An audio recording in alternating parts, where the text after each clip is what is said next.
pues a esta que es el segundo día de actividades de las jornadas de Derecho Procesal Penal que estamos organizando en conjunto con la Facultad de Derecho de nuestra universidad. Este es un esfuerzo académico organizado en principio por el doctor Mijael Champo, quien es coordinador de nuestro doctorado en Derecho. Y bueno, hoy nos convoca un tema de especial interés, que es el fuero, una figura por demás controversial, sobre todo en nuestro país.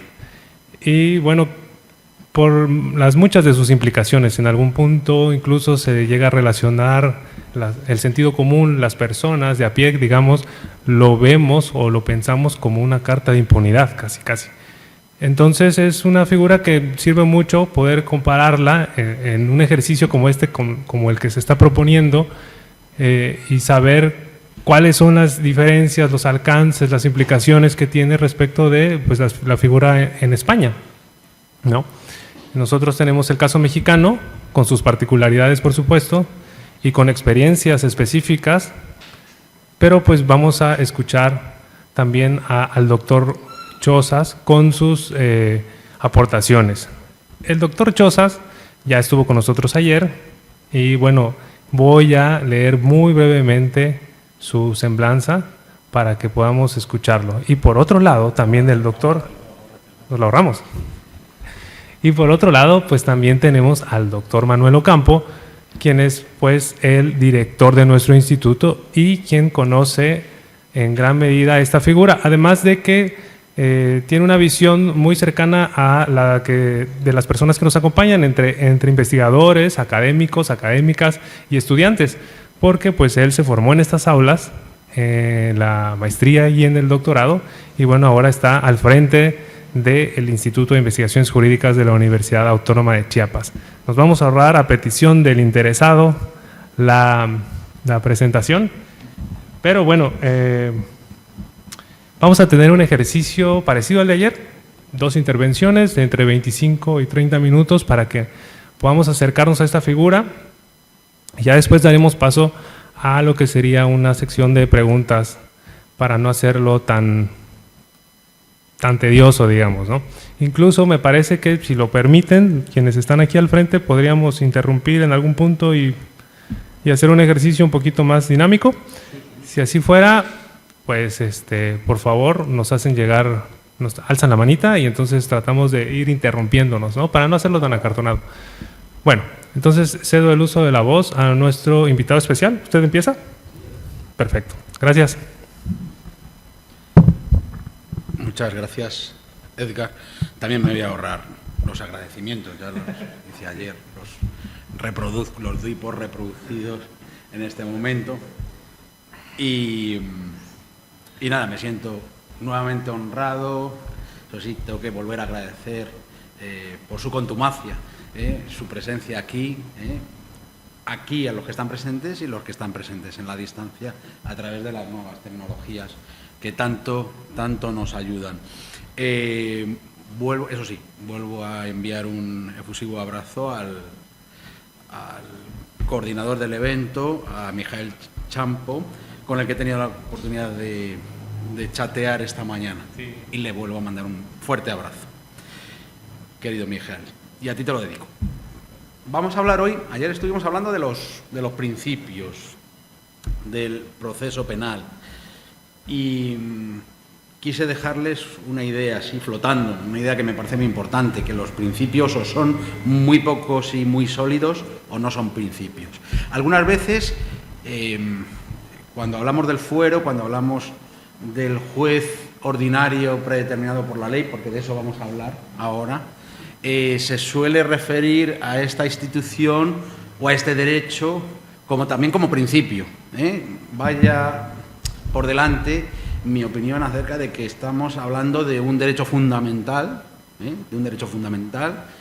que es a la vez una garantía institucional, derecho fundamental para el justiciable y a la vez una garantía institucional para todos los ciudadanos de un Estado, que consiste en que nadie puede ser condenado por un delito sin que le haya juzgado un juez o un tribunal predeterminado por la ley. Este es el derecho fundamental.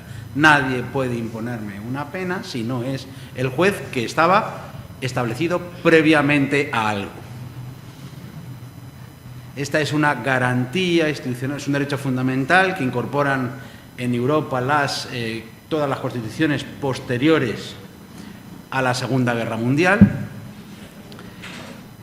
A mi entender, se produce este fenómeno de incorporación de este derecho fundamental, garantía institucional, precisamente por la pequeña o gran mala conciencia que tienen las potencias vencedoras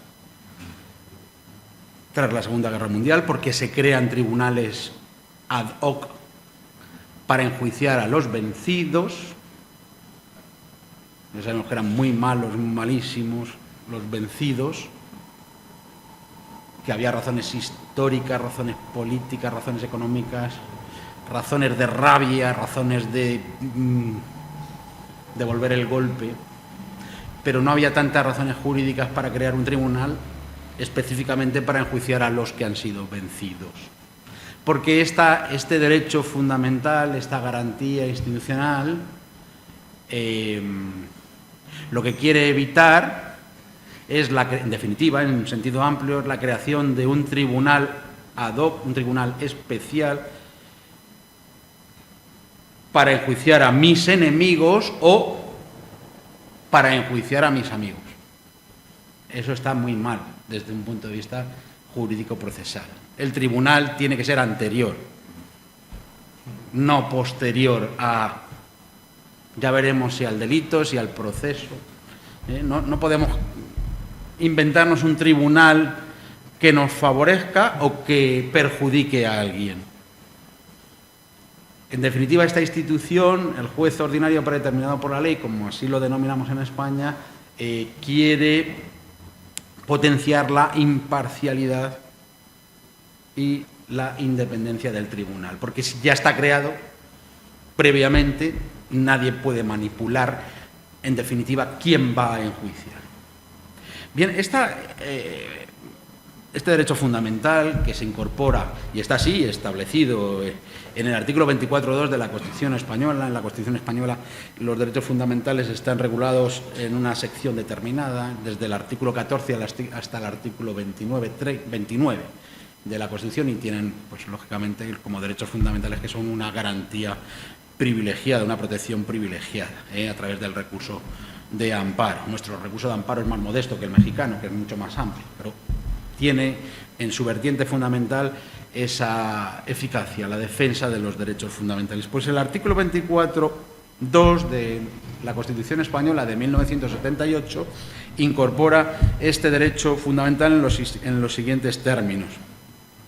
Dice: asimismo, todos tienen derecho al juez ordinario predeterminado por la ley, a la defensa, a la asistencia del letrado, a ser informados de la acusación. Pero lo que me importa es la primera parte de la frase: todos tienen derecho al juez ordinario predeterminado por la ley. Fíjense en que dice predeterminado.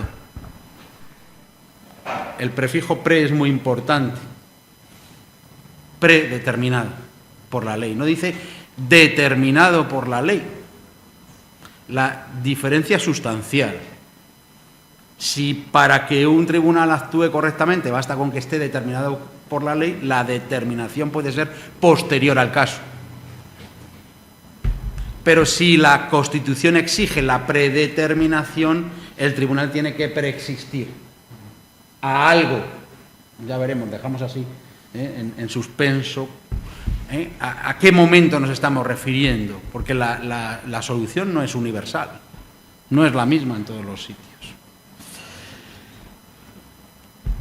Hace unos años me tomé la molestia de investigar cuál era el equivalente a nuestro artículo 24.2 de la Constitución Española en la Constitución Política de los Estados Unidos de México, y encontré un artículo muy importante que es el 14 constitucional, el 14.1, que no tengo aquí delante. No sé si alguno lo sabe de memoria o lo podemos... Es el primer párrafo, reformado en el año 2005. De eso sí me acuerdo, que está reformado en el año 2005 ese párrafo, que es anterior. El artículo 14.1 constitucional.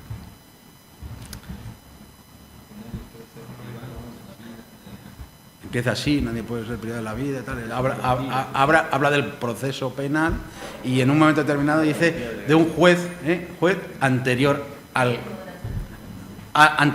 caso o algo por el estilo, ¿no? Así termina. Ya por curiosidad. 14.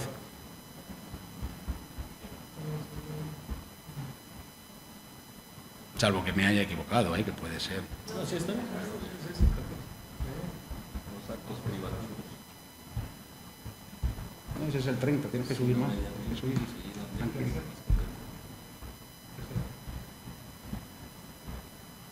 No debe estar rápido, me mareó.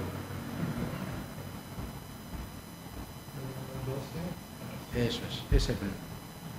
Léelo, Edgar.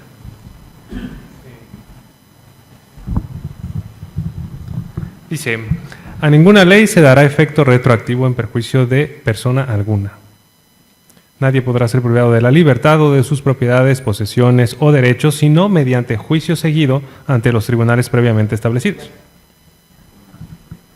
Este es el kit de la cuestión, muy bien. Ante los tribunales previamente establecidos.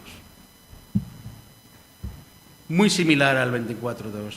España dice predeterminado por la ley. Yo creo que son dos formas similares de referirse al mismo fenómeno. Ahora tenemos que interpretar qué significa previamente establecido. ¿A qué momento se refiere? ¿A qué momento se refiere? Porque no es lo mismo que sea el momento inicial del proceso, que sea el momento de la comisión del hecho delictivo, o ya avanzando, cuál es la interpretación que hace el Tribunal Supremo de España, la Sala Segunda, que es la encargada de enjuiciar los asuntos penales, donde se inventa un momento muy posterior. Cuando digo se inventa, es que se la inventa, del verbo invenire, latín. Invenire es encontrar algo. Entonces el Tribunal Supremo, en un momento determinado, dijo, a ver qué encuentro para interpretar la predeterminación, y encontró un momento, como les diré luego, muy posterior al inicio del proceso. Interpretación con la que, lógicamente, ningún jurista medianamente avezado puede estar de acuerdo. Porque entonces ya no hay predeterminación. Hay posdeterminación. Bien, pero ni España fue la primera en regular constitucionalmente este derecho fundamental, garantía institucional, ni México tampoco. Si vamos a los textos internacionales, por ejemplo, el artículo 14.1 también del Pacto Internacional de Derechos Civiles y Políticos de 1966, también se habla de este derecho fundamental. En el artículo 6.1 del Convenio Europeo de Derechos Humanos de 1950, ya en Europa, también encontramos, artículo 6.1, un precepto muy parecido. Y el mejor, el que a mí me parece más perfecto, que es el artículo 8.1 de la Convención Americana de Derechos Humanos, el Pacto de San José, de 1969, habla expresamente de anterioridad al caso. Porque los anteriores hablan de establecido por la ley. Lo que pasa es que los tribunales han interpretado ese establecimiento por la ley como que debe ser preestablecimiento por la ley, si no, no tendría sentido. Para evitar riesgos, yo desde luego siempre abogaría porque los textos que hagan referencia a este derecho fundamental, al fuero, tienen que hablar de la predeterminación. Bien, pues en España, porque el tiempo es limitado y hay que entrar en el debate, ya les adelanto que en España el legislador se toma muy poco en serio esta exigencia constitucional. Cada vez se toma menos en serio la exigencia de que el tribunal debe estar predeterminado por la ley. Y tenemos muchos ejemplos, muchos. El último que recuerdo, en todos los ámbitos jurisdiccionales, pero el último es que ha habido una gran reforma en España que ha afectado a muchos artículos del Código Civil, todos los relativos a las personas que padecen algún tipo de discapacidad.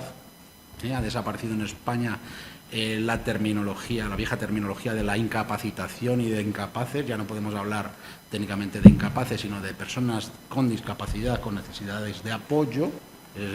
siguiendo los pactos internacionales, Nueva York, etcétera, etcétera. Bueno, y en una disposición transitoria se dice que los procesos, porque tiene que haber una adaptación, lógicamente, ¿no? Entonces, que los procesos pueden ir migrando, ¿no? Y pueden ir pasando de un tribunal a otro, cuando se afecta a estas personas discapaces, en función de cuál vaya siendo su residencia. Claro, si el tribunal puede ir cambiando una vez iniciado el proceso, según va cambiando la residencia, y la residencia de estas personas varía más que en otros casos. ¿Por qué? Porque están tuteladas por familiares, por instituciones. ¿Bien? Entonces, ese es el último ejemplo, ¿no? Que a mi juicio puede chocar contra la predeterminación legal. Si la ley permite que un tribunal vaya cambiando, si el asunto puede ir migrando a un tribunal, eso puede chocar contra la predeterminación del tribunal. Pero centrándonos en el ámbito penal, que es el nuestro en este momento, el caso más sangrante, el caso más importante y donde más se vulnera, a mi juicio, en España la garantía institucional de la predeterminación legal es en relación con los llamados aforados, personas aforadas. Aquí, sin lugar a dudas, ayer lo comentaba con los doctores Omar y Ocampo, España es la campeona mundial, pero con diferencia, es decir, no tiene parangón, campeona del mundo de aforamientos. O sea, no hay ningún país que ose acercarse ni mínimamente al número de aforados en España, porque tenemos, según las versiones, cientos de miles de personas aforadas, siendo más realistas, más de 27.000 personas aforadas. Pero ya es una cifra elevada, 27.000 personas aforadas. ¿Qué significa que haya decenas de miles de personas aforadas en España? Pues eso significa que hay decenas de miles de personas que son enjuiciadas cuando cometen un delito por un tribunal diferente y normalmente superior jerárquicamente de los tribunales que enjuician por los mismos hechos a la mayoría de los ciudadanos españoles. Me explico. Por la relevancia del puesto que desempeñan y por otras circunstancias el legislador, primero el constituyente, por un lado, la Constitución, que afora a determinadas personas, a no muchas, pero luego la Ley Orgánica del Poder Judicial otorga un fuero especial a decenas de miles de personas, se supone no como privilegio, sino por la especial función que desempeñan. Fueros constitucionales, los más importantes y los que dan más problemas. Presidente del Gobierno, miembros del Gobierno, diputados y senadores. Es decir, el Poder Legislativo y el Poder Ejecutivo. Están aforados nada más ni nada menos que en la cúspide de la organización jurisdiccional. Solo les puede enjuiciar desde el principio, es decir, conociendo de la instrucción y también del fallo, la Sala Segunda del Tribunal Supremo. Luego la Ley Orgánica del Poder Judicial y otras normas de desarrollo otorgan fuero a todos los jueces y magistrados en España, todos los jueces y magistrados, a todos los diputados o con la denominación que sea en cada caso, en las distintas comunidades autónomas. Les indico que la organización territorial en España no es federal, no es una federación de estados como sucede aquí en los Estados Unidos de México, sino que se denominan los estados se les denomina comunidades autónomas, pero más o menos tienen el mismo desarrollo competencial. Bien, pues cada comunidad autónoma tiene su parlamento propio, pues todos los parlamentarios de las 17 comunidades autónomas, más las 2 ciudades autónomas de Ceuta y Melilla, que están en el norte de África, aunque son territorio español, tienen sus aforados. Todos los policías están aforados. Por los hechos que cometan, los hechos delictivos que cometan, les va a enjuiciar siempre la audiencia provincial, no un juzgado unipersonal. Bien.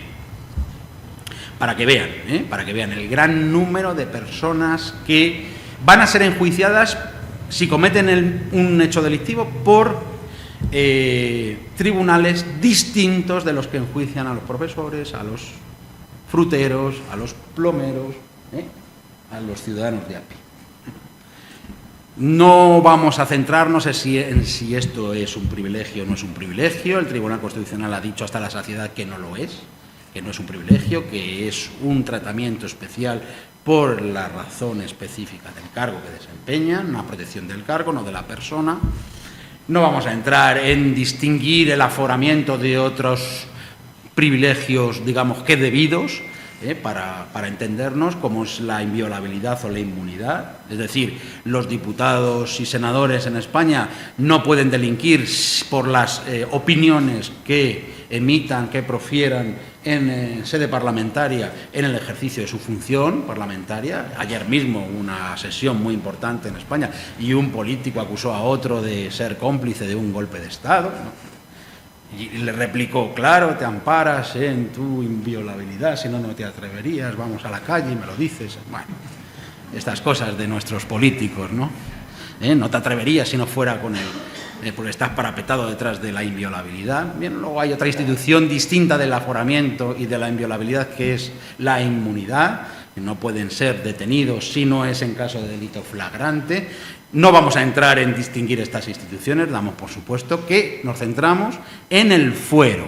El aforamiento en España se circunscribe a que el tribunal que va a enjuiciar es distinto del tribunal que enjuiciaría a esa persona en condiciones normales. Bien, ¿dónde está el problema? ¿Dónde está el problema? Porque claro, usted nos ha empezado a hablar del juez ordinario predeterminado por la ley, de la garantía de la predeterminación legal. ¿Dónde está el problema? Pues el problema en España está en que, centrándonos solo en los aforados más importantes, no lo he dicho, también están aforados desde hace poco tiempo el rey y la reina, que no estaban aforados hasta el año 2014. ¿A alguien se le ocurrió, hombre, pues sí, están aforados los policías, pues también los monarcas estaría bien que se les aforase, ¿no? Porque hay muchos antimonárquicos cada vez más y a lo mejor quieren utilizar el proceso para quitarlos de en medio, ¿no? Bueno, y se les aforó en el año 2014. De muy mala manera, no tengo tiempo para explicarlo, de muy mala manera, con una torpe técnica legislativa, pero están aforados. Bien. Entonces, ¿dónde está el problema? Pues el problema está en que, y centrándonos, insisto, en los aforamientos constitucionales, en diputados, senadores, miembros del Gobierno y el presidente del Gobierno, en el uso torticero, es decir, el uso con fines puramente particulares, patrimonializando particularmente lo que es una garantía, que hacen muchos de los aforados, manipulando el tribunal que les va a enjuiciar. Me explico. Yo cometo un delito siendo diputado. Para simplificar, en principio solo me puede enjuiciar, me puede investigar y enjuiciar la Sala Segunda del Tribunal Supremo. Vamos a suponer que el magistrado asignado a mi investigación pues se lo toma en serio, ejerce como magistrado imparcial, independiente y únicamente sometido al imperio de la ley y va acercando el círculo, va aproximándose a la verdad, va corroborando indiciariamente la responsabilidad del diputado delincuente, presuntamente delincuente, y ya, claro, está terminando la instrucción y el asunto va a pasar al enjuiciamiento, al juicio oral. Es decir, va a ser ya ese magistrado, instructor, lógicamente no puede formar parte de la sala que enjuicie y va a dar por finalizado el sumario para que pase al juicio oral. Y entonces le dice el político aforado a su jefe de filas, oye, que esto me está yendo muy mal, ¿eh? ¿Qué hago? Tú tranquilo, renuncia a tu puesto, renuncia a tu acta de diputado y en el momento en que renuncies a tu acta de diputado, ya el asunto, como ya no eres aforado, el asunto que está ante el Tribunal Supremo pasará a ser enjuiciado por el Tribunal Ordinario. Y así lo han venido haciendo desde hace décadas. Entonces, ¿qué hace el político?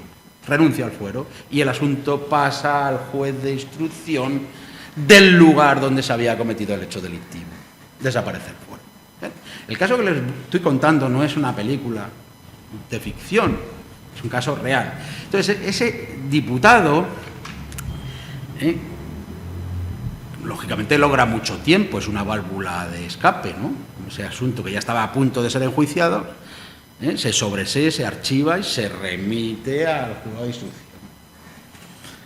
El juzgado de instrucción recibe todo el material, lo estudia y continúa con la investigación y no es que se lo tome tan en serio como el magistrado del Tribunal Supremo, sino que se lo toma todavía más en serio.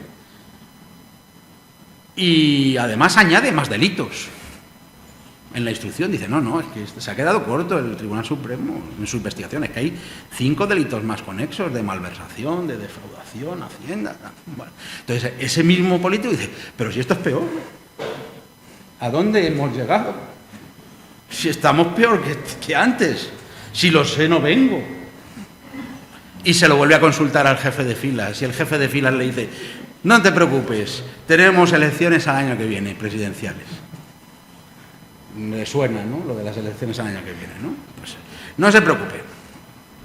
Vas a ir en las listas número 2 por tu provincia. Tienes garantizado el aforamiento. Ah, muy bien. Entonces vamos a lograr, de una manera y de otra, se paralizar el proceso, vamos a pedir esta prueba, la otra, no sé cuánto. Tenemos que conseguir un año, como sea.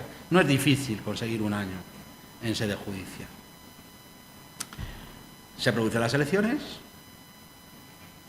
como era previsible, vuelve a ser electo y dice, estoy aforado, señor juez de instrucción, usted no me puede tocar, ni me puede llamar, ni nada, yo estoy aforado. Entonces, el juez de instrucción dice, no puedo seguir investigando, remito las actuaciones a la Sala Segunda del Tribunal Supremo.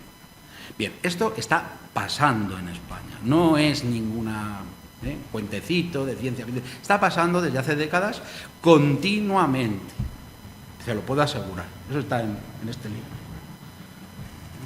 Cuando me decidí a hacer este libro, digo, pues lo voy a contar en cortito, con todos los datos, con toda la legislación, con toda la jurisprudencia, para que no le dé pereza a nadie leerlo, allí en España, para que no digan, no, es que es muy largo, no, es que está ahí muy cortito, pero no se preocupen, no le interesa a nadie.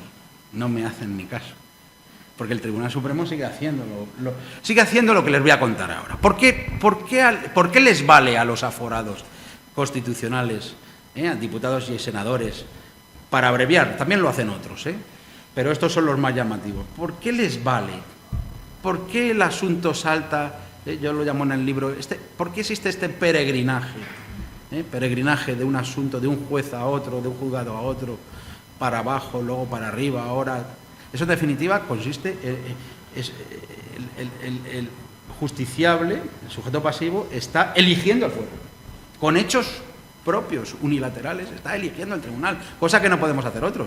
Tú has cometido el delito en Madrid, te juzga el juzgado, primero instruye el juzgado de instrucción de Madrid y luego te enjuicia la Audiencia Provincial de Madrid y punto.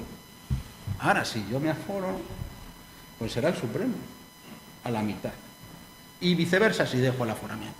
¿Por qué esto es así? Pues porque el legislador español actual no se toma en serio la obligación constitucional. No se lo toma en serio. Y lo que es más grave, que el Tribunal Supremo y el Tribunal Constitucional, los dos, no hacen una interpretación, a mi juicio, acorde, a mi juicio y a juicio de muchos más, no es algo que yo me haya inventado, acorde con la exigencia del 24.2 de la Constitución. Porque yo, como aprendiz de jurista, me planteo la siguiente duda. Cuando la Constitución española exige la predeterminación, cuando el 14.1 constitucional en México exige que el juez sea anterior, esté preestablecido anteriormente, ¿a qué momento se está refiriendo? Como aprendices de jurista, yo me pregunto, ¿para qué sirve esta garantía que establece la predeterminación del tribunal si no es en relación con un momento determinado? ¿A qué momento se puede estar refiriendo? Pues yo creo que lícitamente, legítimamente, solo caben dos interpretaciones, más o menos igualmente válidas, aunque yo me quedo con una. ¿Se refiere al momento de la comisión del delito o se refiere al momento de la iniciación del proceso?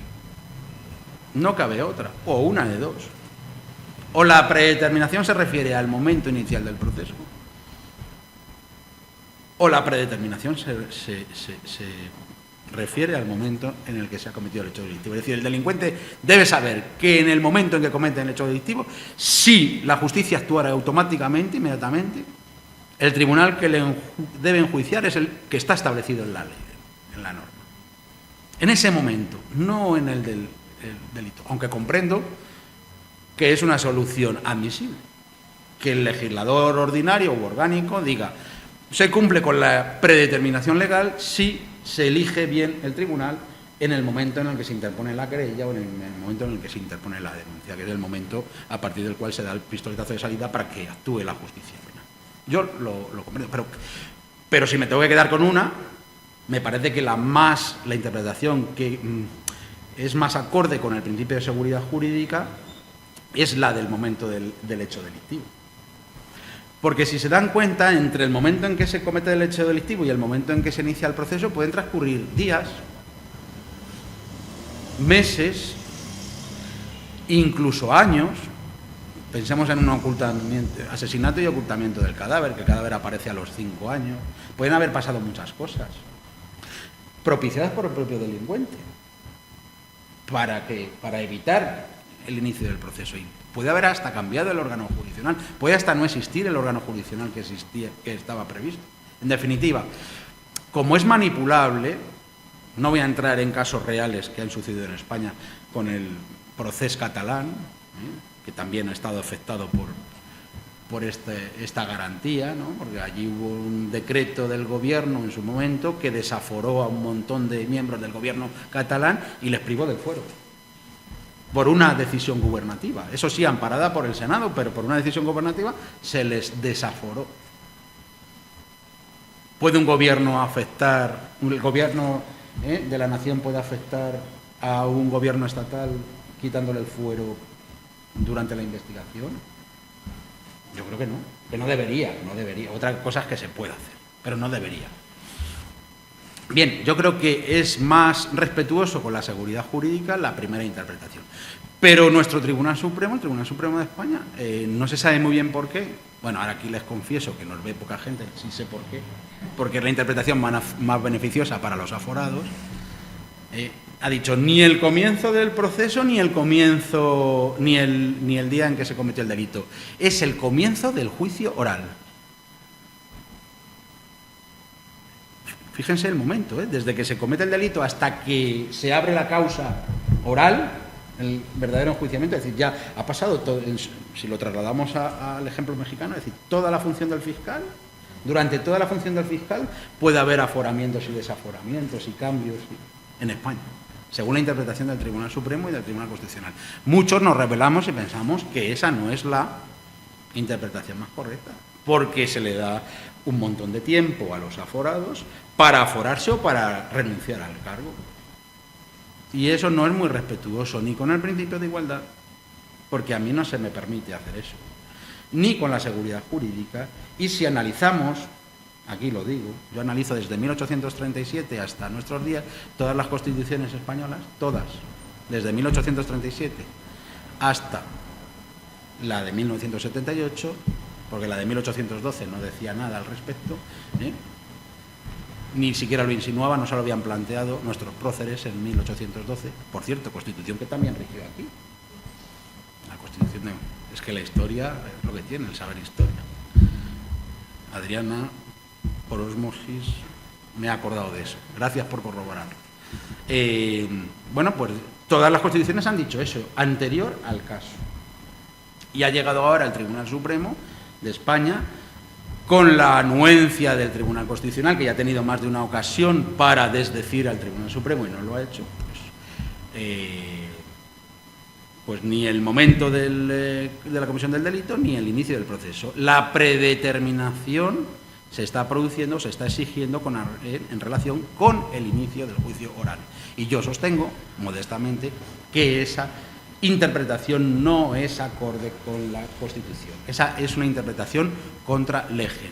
Y nos encontramos con un problema muy serio que se está produciendo en España. Yo creo, por lo que comento con otros colegas, es un mal generalizado en todos nuestros países, que es que el Tribunal Supremo los altos tribunales, las altas instancias judiciales, en muchas ocasiones se están convirtiendo en legisladores negativos o simplemente en legisladores.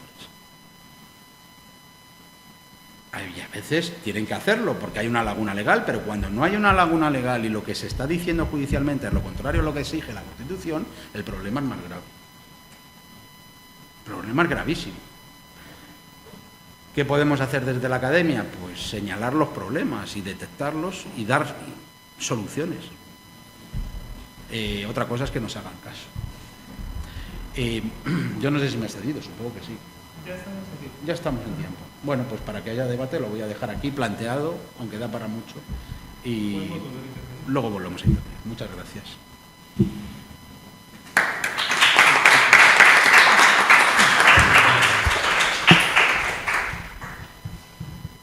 Pues muchas gracias, doctor Chozas. Seguramente aquí nuestros estudiantes y nuestros compañeros investigadores e investigadoras están pensando ya en sus preguntas porque les vienen a la mente algunos episodios en el contexto local que de alguna manera pueden compararse. A continuación vamos a escuchar al doctor Manuel Ocampo, bueno, todos lo conocen, es nuestro señor director, y pues me voy a ahorrar también la presentación porque todos lo conocemos.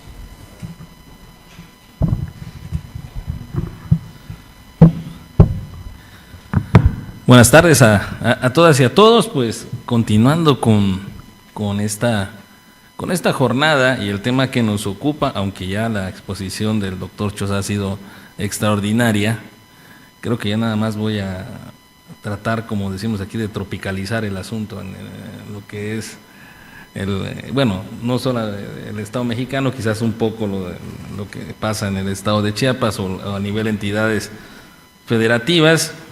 Igual que esta idea, cuando escuchamos el fuero y cuando estudiamos la licenciatura, o al menos cuando nos tocó a nosotros estudiar la licenciatura, el primer fuero que identificábamos era el de guerra, ¿verdad? Siempre nos platicaron del fuero de guerra y pues no nos adentrábamos al análisis del otro fuero, el fuero del cual gozaban ciertos hoy ya bajo el concepto de servidores y servidoras públicos, que así marca la Constitución.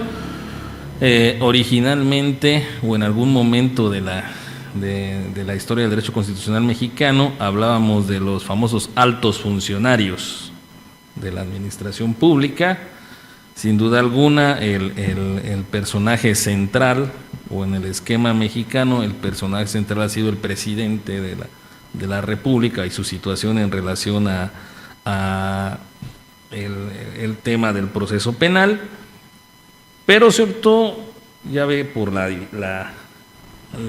división que tenemos nosotros en hablar del fuero federal, el fuero común o el fuero local, el de las entidades federativas, e incluso hablar de 3 niveles de gobierno, el federal, el local y el municipal, y tratar en un principio de cuentas, históricamente establecer que era necesario proteger a quienes desempeñaban esos cargos. La historia empieza por ahí.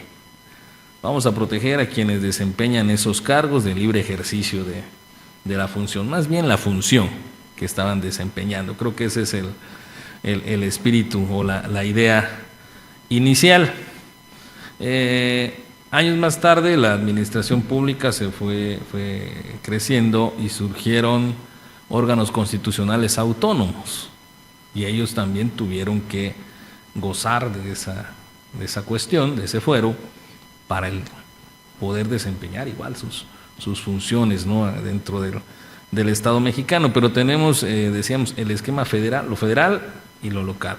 Entonces, en lo federal, la Constitución de los Estados Unidos mexicanos establece, bajo el rubro de la responsabilidad de los servidores públicos y en una interpretación un tanto a contrario sensu de lo que ahí habla de sus atribuciones, a la vez también de, diríamos, la posibilidad de que cometan actos hoy día fundamentalmente de corrupción, que es el gran detonante para el tema que nos ocupa del fuero. Pero se entra al análisis de las responsabilidades de los servidores públicos. Se habla del aspecto de la responsabilidad administrativa, de la responsabilidad política, y de lo que podría ser la responsabilidad penal. 3 rubros. Y dentro de la responsabilidad administrativa todavía tenemos el tema de faltas graves en la administración pública, es decir, como hay un filtro en el desempeño de los servidores y servidoras públicas entre cometer un delito y una falta grave, muy grave de la administración, aunque en ambas situaciones pudieran ser actos de corrupción, pero hay un filtro ahí. Y a diferencia de lo que nos estaba platicando el doctor Chozas, de que pudiera o existe pues un tribunal que de manera distinta juzga a los funcionarios o a los servidores públicos que están en el tema de la responsabilidad penal, aquí el último filtro es precisamente el legislativo, el Congreso de la Unión o las legislaturas locales. Hacen las veces de ese tribunal que decide, previo a una investigación, ¿verdad?, una especie de instrucción, si es procedente o no desaforar, o lo que llamaríamos hoy declaración de procedencia. En el texto original de la Constitución se hablaba de desafuero o de desaforar, hoy hablamos de declaración de procedencia, hasta es un término más elegante, ¿verdad?, porque se refiere a lo mismo, ¿verdad? Pero en un momento dado, ese visto bueno de los congresos, tanto el de la Unión como el local, es la diferencia entre que una persona que realizó actos de corrupción o cualquiera de los delitos que marca la propia ley, que son hasta eso también muy específicas las situaciones, porque, como decíamos, el principal cargo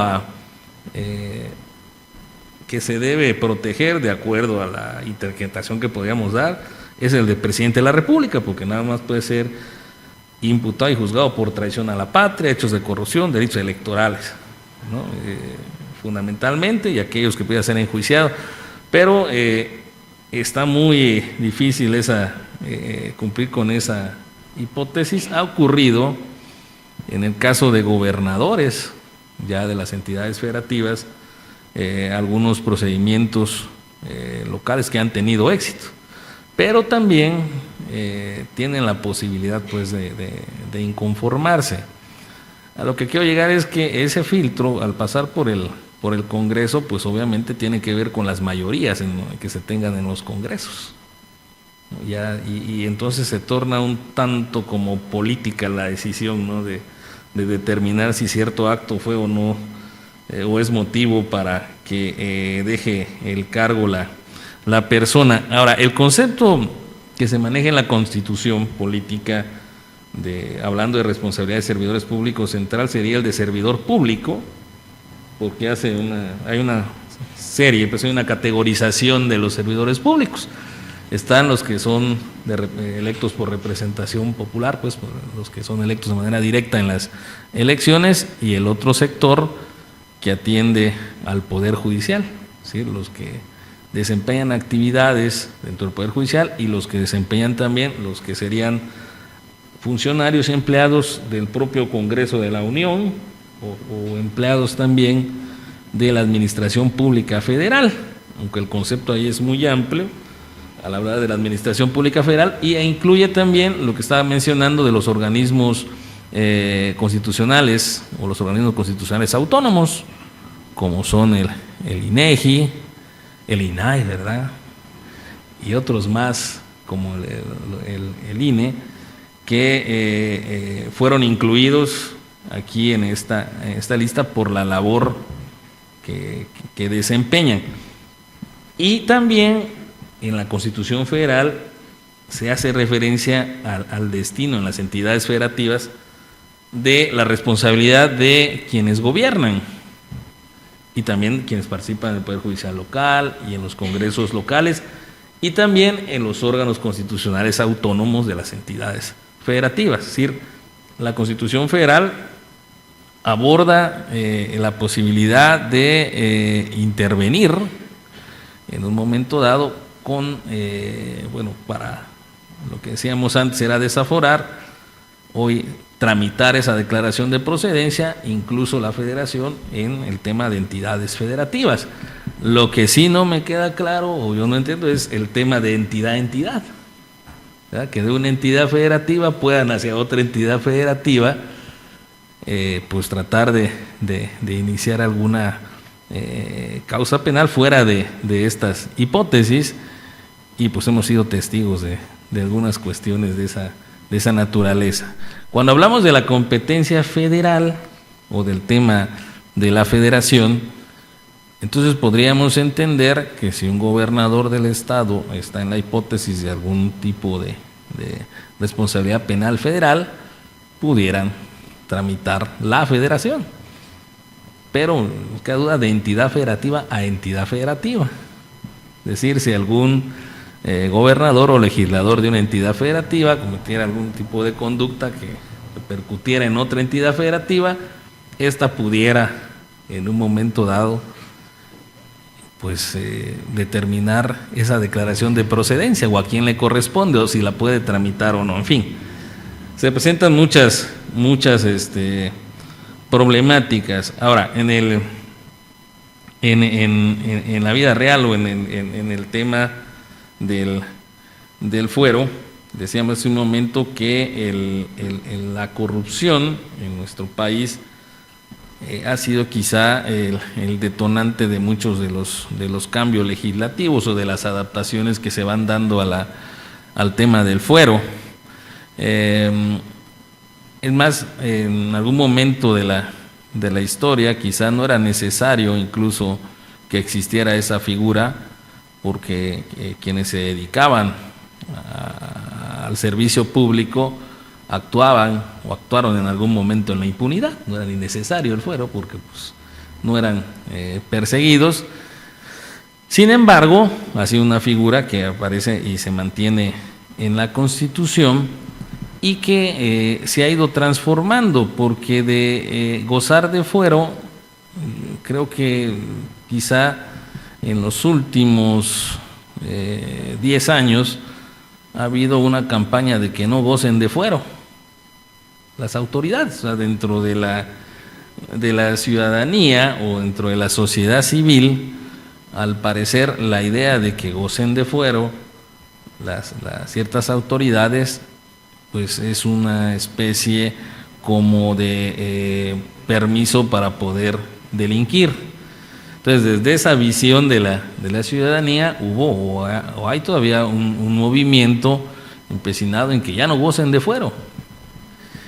Y está la otra tendencia en la que pues también he pensado, en el sentido de que pues sí se necesita, por supuesto, el fuero para el ejercicio de las funciones, el adecuado ejercicio de las funciones. Y sería la nueva tendencia, porque fíjense, les decía, en las épocas en donde estaba hablando del derecho procesal penal, el sistema inquisitivo, algo que siempre en relación al Poder Judicial decíamos, ¿no? Es que los jueces son corruptos. Pero como gozan de fuero, entonces, ¿no? Por eso es que hacen lo que hacen, el fiscal hace lo que hace. Bueno, vamos a quitarle del fuero para que ya se porten bien. ¿Okay? Modificamos la ley, ¿no? Tratamos de hacerlo, pero pues de entrada es una situación muy peligrosa, por supuesto, muy delicada, y lo mantenemos, pero lo que hacemos o lo que se ha hecho desde el Poder Judicial es reforzar esta parte de la ética o de los valores, o a través de ciertos cursos, de ciertas metodologías, tratar que los jueces y las juezas asuman el rol que realmente le corresponde. Pero la sociedad sigue pensando que el fuero es algo que debe desaparecer, y lo pensábamos hablando del sistema penal, pero pues por supuesto también desde el aspecto en general político, ¿no? Que no gocen las autoridades, o se imaginan a un gobernador o incluso la figura del presidente de la República enjuiciado por los tribunales ordinarios, ¿no? Eso es lo que todo mundo tiene en la mente, o un presidente municipal o un diputado así enjuiciado, lo detienen. Es más, aquí el tema de la flagrancia no funciona. El fuero los protege a ese extremo, ¿no?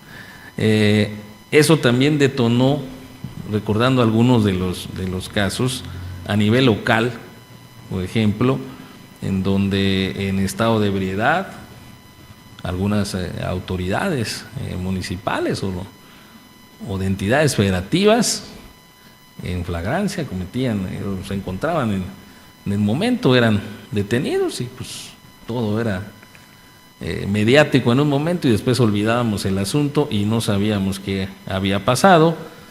O en decíamos, la tendencia actual que encuentra eco, que decíamos, bueno, la sociedad civil piensa que el fuero es algo inapropiado.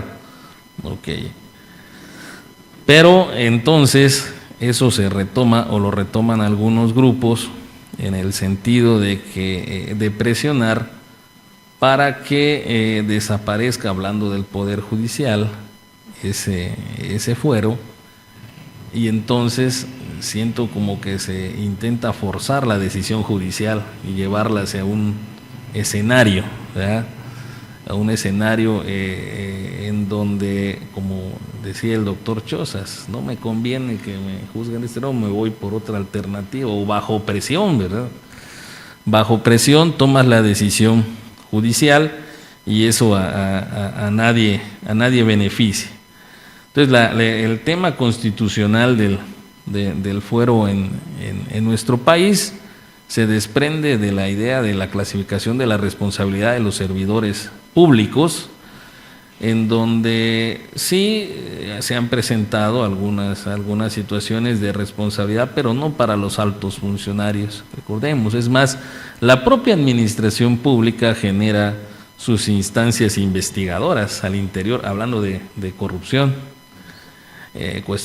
cosas que también son cuestionables, la aparición de unidades de inteligencia, ¿verdad?, financiera, que investigan sin ser pues las que tienen esa facultad constitucional, que también de alguna manera violentan el fuero del que gozan algunos funcionarios, porque pues están investigando cuestiones que tienen que ver con el desempeño del cargo, y en algo que en las últimas fechas se ha estado manejando es que ya de plano el presidente de la República deje el fuero, o sea, que ya no goce de fuero en ninguna hipótesis de las que mencionamos.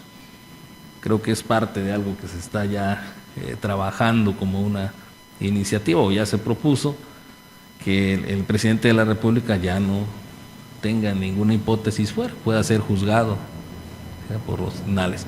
Eso, si esa iniciativa pasa, pues seguramente vamos a tener algo en las entidades federativas similar hacia los gobernadores, y en el rubro que quizás sea más el tema del desafuero presente en nuestro país es en el caso de los ayuntamientos, los presidentes municipales, que como está a cargo de los congresos locales el desaforar, pues muchas veces en procesos express son desaforados sin tanta evidencia, más bien quizás con tintes políticos, y quizá en muy pocos casos sí haya razón para hacerlo, pero la gran mayoría de los desafueros se producen a partir de probables o de presuntos hechos de corrupción que tienen que ver con las cuentas públicas, pero que quizá no hay suficiente evidencia para ello,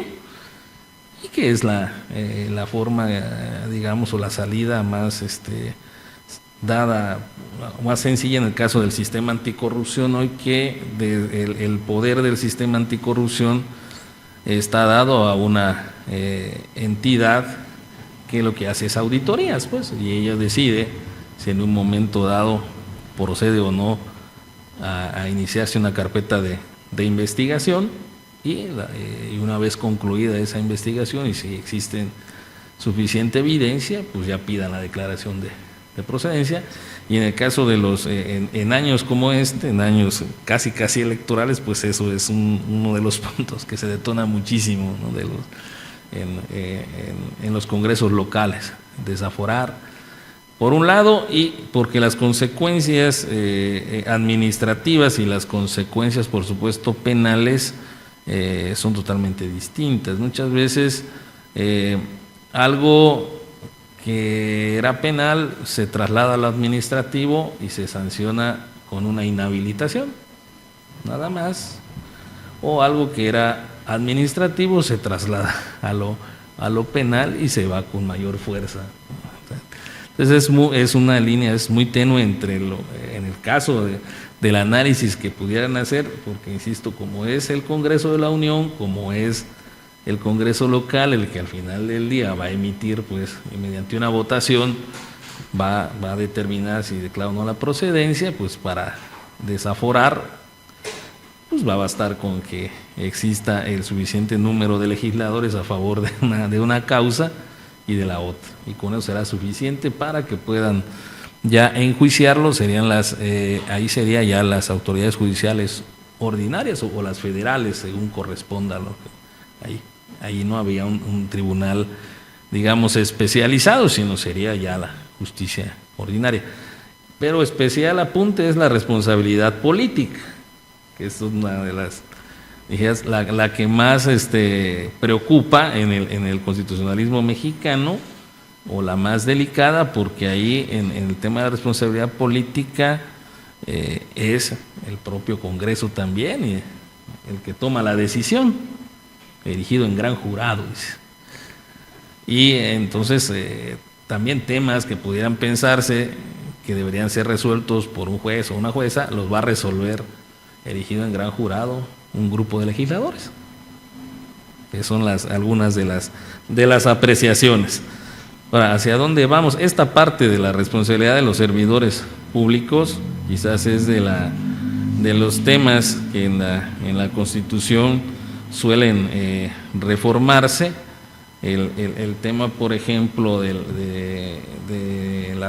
los casos en que el presidente pudiera ser desaforado, pues es reforma, la última es del 2021, y pues va encaminada a veces este tipo de reformas a cuestiones de carácter, pudiera pensarse, no evidentemente relacionados con lo penal o con desarrollos del sistema penal mexicano, pero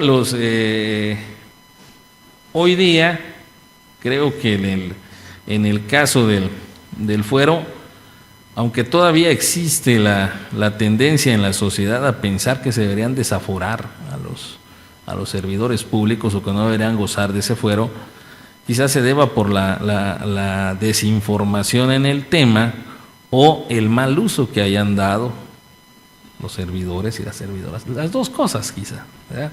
Por un lado el mal uso o el mal empleo, y por el otro la desinformación, porque pues a veces la Constitución no es tan clara, no les dice de manera, a través de la interpretación de la Constitución la ciudadanía sabe o podría entender lo que es el fuero. Y pues del otro lado creo que no existe tanto interés para que sepa la ciudadanía de qué estamos hablando o cuáles son el encargo que se asume es independiente de la persona, decían, ¿no? Porque ser el líder en un ayuntamiento es representar a todas las personas y por lo tanto tomar decisiones difíciles o complicadas que gracias al fuero pues muchas veces se pueden tomar sin que se dude. O sea, son decisiones que si se toman mal pues ya traerán sus consecuencias, pero al final el ejercicio de ese cargo se tiene que permitir o privilegiar en beneficio de todos. Tendríamos que darle el voto de confianza a los servidores y a las servidoras públicas en el desempeño de sus funciones, ese voto de confianza que a veces es muy complicado otorgarlo, pero que es necesario para el buen desempeño. Y ahí ya tocamos tintes de la legitimación de los servidores o de los funcionarios, ¿no? Qué tan aceptados son, ¿verdad? Pero aceptados porque surgen de un procedimiento, como lo que hablaba del juez preestablecido, ¿no? En la norma. Y la aceptación pues ya a veces pasa a segundo término. Entonces el tema del fuero, en el caso del Estado mexicano, yo diría que es una institución jurídica que va a evolucionar o está cambiando y que se asocia, en el caso del Estado mexicano, al servicio público. Se ve como una, digamos, atribución del desempeño del servicio público y que está bajo la lupa del sistema anticorrupción, o que el propio Estado mexicano le dedica un especial interés, ¿no?, que a veces va más allá de lo que pudiéramos pensar como estrictamente del plano que será jurisdiccional, sino que ya esto se toma a veces con el tema político, ¿verdad? Y que la sociedad tendría o tiene todo el derecho de saber y de conocer, de acceder a la información de estos servidores públicos, para que pueda también estar en condiciones de entender mejor lo que es el tema del fuero. Creo que me voy a quedar por ahí porque sé que el público quiere participar, ya le vi la cara que van a participar. Gracias.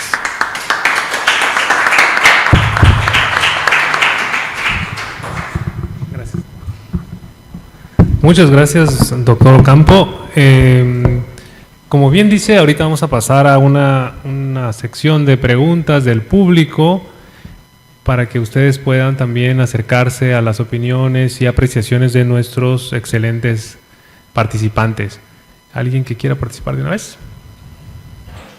Bueno, vamos a ver si podemos acercar el micrófono. Sí.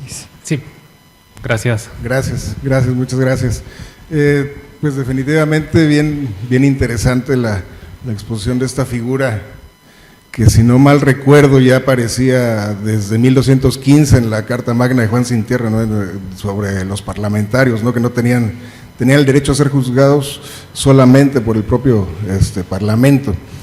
Y en cuanto al fuero constitucional, aquí la figura que tenemos de la declaración de procedencia y todo esto, pero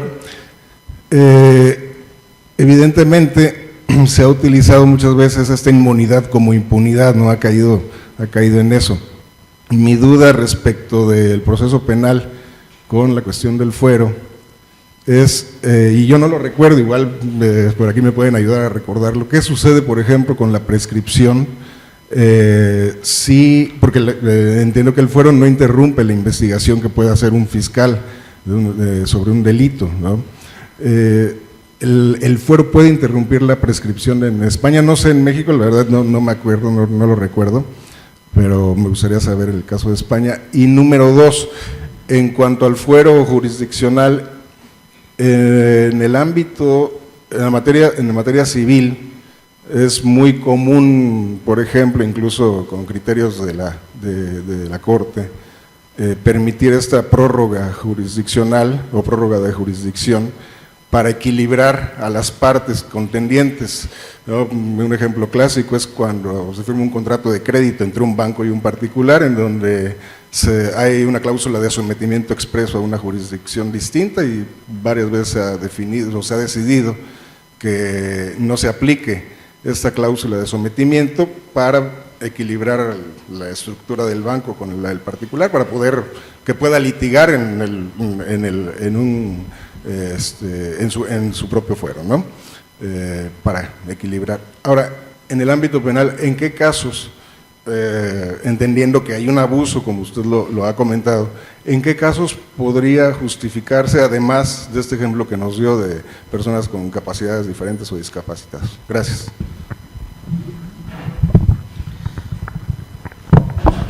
Muy interesante la pregunta, que he comprendido en su primera parte, pero no… al final, lo de la prórroga de la jurisdicción en relación con el proceso penal, exactamente, ¿cuál es la pregunta? ¿En qué casos sí se justificaría que existiera este cambio de jurisdicción? Bien, ya lo entiendo, y le explico ahora la solución que se está intentando dar con las últimas reformas legislativas. En cuanto a la primera, que ¿qué ocurre con la institución de la prescripción de los delitos cuando hay este trasiego, este trasvase de un órgano jurisdiccional a otro, que si eso interfiere? Vamos a ver, el aforamiento en España, pues yo me estoy dando cuenta de que muchas veces utilizamos términos similares para referirnos a realidades jurídicas distintas. Yo creo que el fuero en México también tiene que ver con el órgano enjuiciador, pero sobre todo con el permiso para proceder contra determinadas personas. Allí en España esto le llamamos suplicatorio, es decir, el pedir permiso a la Cámara correspondiente para poder enjuiciar, es decir, se llama tradicionalmente suplicatorio, es decir, el Tribunal Supremo, que es el competente objetivamente para enjuiciar a diputados y senadores, digamos que le pide permiso al Poder Legislativo para enjuiciar a uno de sus miembros, y esto se llama suplicatorio. Hay que decir que hoy el 99,9% de los casos de los suplicatorios se estiman directamente, o sea, quedarían muy mal los partidos políticos que impidieran, aplicando mayorías, la actuación de la jurisdicción. Sería hasta hace poco tiempo impensable. A partir de ahora yo ya me lo creo todo en mi país. Pero hasta hace muy poco tiempo, hasta hace 5 años, era impensable que un partido político pusiera su fuerza parlamentaria a disposición de salvar a uno de sus huestes, uno de los que forman sus huestes. No. Bien, el aforamiento en España hace referencia, como he querido dejar claro anteriormente, distinguiendo entre el aforamiento y las inviolabilidades e inmunidades, se refiere solo al fuero, al tribunal.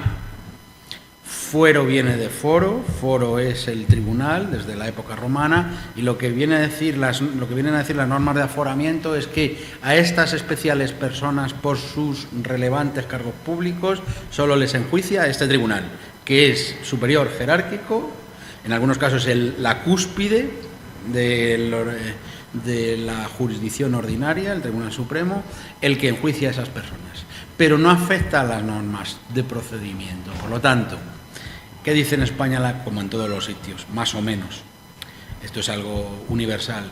Cuando se interrumpe la prescripción para perseguir un delito, desde que el procedimiento se dirige contra el responsable, con sus distintas variantes. Habrá interpretaciones desde que se interpone una querella y esta es admitida, una denuncia nominativa, y ya a partir de ahí, si cambia el tribunal de sitio, digamos, vamos, salvo que la interrupción fuera de tantos años, porque claro, la prescripción se pone el marcador a cero cada vez que hay una inactividad jurisdiccional, supongo que como en México, ¿no?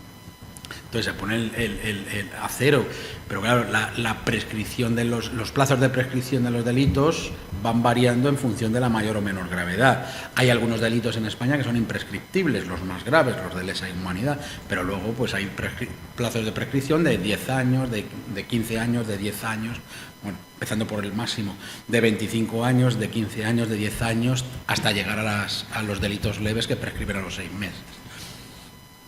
Se articulan e inciden las normas de procedimiento igual que en cualquier otro tribunal. Eso no afecta para nada, solo afecta al fuero, que no es poca cosa. Y lo segundo, ¿cómo puede afectar la prórroga de la jurisdicción? Eso, vamos a ver, claro, el problema se tiene que conectar con los casos en los que hay un litis consorcio pasivo, es decir, cuando hay muchas personas implicadas. ¿Qué pasa cuando hay un aforado, diputado, senador, y hay 4 compinches más que han participado en la corrupción, en la malversación, en el delito del que se trate? Claro,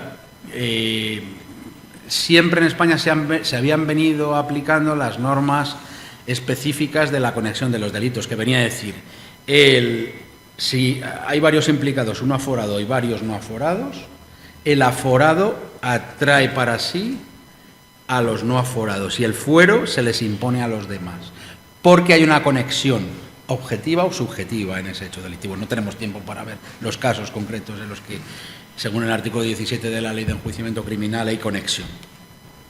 Pero con las llamadas, con las llamadas macrocausas, es decir, Desgraciadamente hay causas de aforamiento que implican a decenas de personas. Me estoy pensando en el caso más famoso, que no sé si habrá llegado hasta aquí. Es su noticia, que lleva 30 años pululando y ya ayer mismo dijo el Tribunal Constitucional que no amparaba a los condenados que habían pedido como medida cautelar que no se les ingresara en prisión porque habían recurrido en amparo al Tribunal Constitucional. Ayer dijo el Tribunal Constitucional no, son delitos que tienen aparejada más de 5 años y no podemos interrumpir el cumplimiento de la sanción. Ingresen en prisión y ya veremos si al final se ven beneficiados o no, pero de momento ingresan en prisión después de 30 años, casi 30 años en algunos casos. Bueno, cosas que tienen los aforamientos y desaforamientos y tal. Bueno, pues las macrocausas han provocado una queja de los jueces, de los tribunales, diciendo, hombre, es que imagínense, si este se desafuera y eso implica que los 5 bajen al tribunal y luego a un tribunal ordinario y luego se vuelven a aforar, otra vez esa decisión afecta a otras personas cuyo órgano jurisdiccional predeterminado por la ley sería otro de no haber cometido el delito conexo con el aforado. Se complican mucho las causas. Hay que delimitar las investigaciones. En la medida de lo posible vamos a centrar la investigación del aforado en el tribunal del aforamiento y a los demás dejarlos en el lugar de la comisión del hecho delictivo para no privarles de un derecho fundamental. Porque no olvidemos otro dato importante, si yo estoy aforado en el Tribunal Supremo ya no hay un tribunal superior al que recurrir, se le priva, además se quejan, dicen no solamente no es un privilegio, sino que además no podemos recurrir a una instancia superior. Bien, entonces, ¿qué ha sucedido? Pues que en el año 2015 se produjo una reforma de la Ley de Enjuiciamiento Criminal que viene a decirle a los jueces, una norma malísima, con muy mala técnica legislativa, porque la deja toda a la interpretación de cada tribunal, no es objetiva, sino muy subjetiva, que cada tribunal valore si se va a complicar mucho la investigación si se unen varias causas conexas en la misma investigación. O, por el contrario, es preferible investigar solo el aforado, separando esa causa de los hechos imputados a personas no aforadas. Eso está planteando otro problema, que es la división de la continencia de la causa. Muchas veces a unos se les absuelve y a otros se les condena por los mismos hechos, que era precisamente lo que se quería evitar con la conexión de delitos y su enjuiciamiento conjunto, evitar la división de la continencia de la causa. Respondiendo a la pregunta, está afectando a la conexión de los delitos y a la investigación conjunta o disjunta de los hechos en función de las interpretaciones que hace cada tribunal. Y es que no hay forma humana de dar claves objetivas, depende de cada caso. ¿Qué es una macrocausa? ¿La que simplemente tiene 25 sujetos afectados o con 4 pero que hay una conexión objetiva de hechos delictivos que encubren otros, impresas pantallas? Es decir, un caso con 4 imputados puede ser mucho más compleja que otra con 25.000. Es decir, el número de los afectados no determina la complejidad. Entonces, al Tribunal Supremo le está resultando muy difícil otorgar pautas jurisprudenciales para que los tribunales ordinarios sepan distinguir cuándo tienen que desasirse o no de una causa y enviarla conjuntamente al Tribunal del Aforamiento. No sé si en ese sentido he respondido a la pregunta. Bueno, nada más un breve comentario. Sí, en efecto, el fuero en nuestro país, tal parece que se refiere al procedimiento a seguir para que puedan, en un momento dado, ya enjuiciarse al servidor o a la servidora pública. La investigación la puede realizar. La carpeta de investigación empieza, se hace, se cumple, y en lugar de presentarla ante el órgano jurisdiccional, se tiene que solicitar primero la autorización dependiendo del tipo de autoridad y luego ya continuar.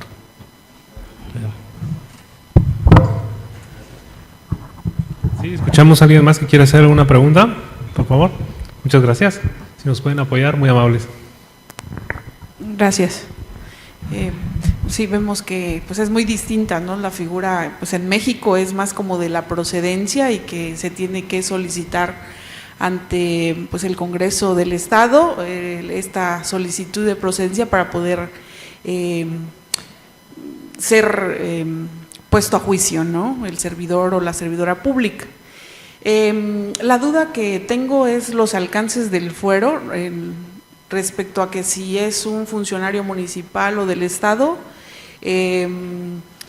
si cabe en este caso la parte de la investigación, si es por un acto federal, llega a ese alcance, o sea, tienen que solicitarle al Congreso del Estado local, o en este caso nada más aplica al ámbito al ámbito local, digámoslo así.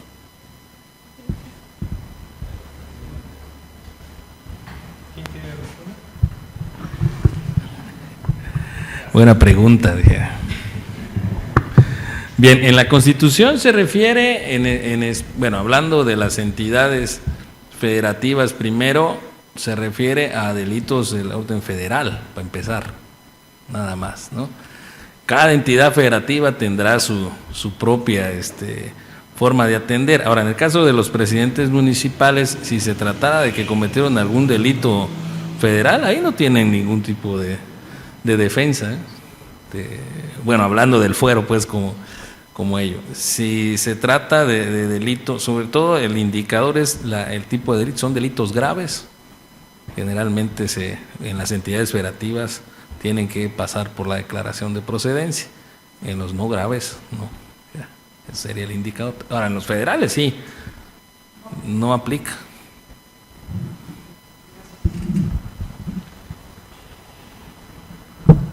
Yo tengo una pregunta. No, pero luego. Ya anoto. ¿Alguien más que quiera participar? Estamos en la segundo día de actividades de las jornadas de Derecho Procesal Penal México-España. Si alguien quiere participar, es buen momento para hacerlo. Yo de todas maneras tengo una pregunta que quisiera compartir con ustedes. Perfecto, Oscar. Por favor. Sí, hola, buenas tardes. Sí, mi pregunta sería más en relación con qué tan preparado puede estar México para generar algún tipo de trasplante jurídico que se está generando, que tiene esta figura jurídica ya como un tribunal especial en España en el caso mexicano. Sobre todo porque, a veces hemos visto de que se genera más o menos como un instrumento político el fuero. Por ejemplo, en el caso del artículo 114 constitucional menciona de cuándo debe de iniciar el fuero, o mejor dicho, el procedimiento durante el encargo, y todavía puede durar hasta un año después de haber salido del puesto.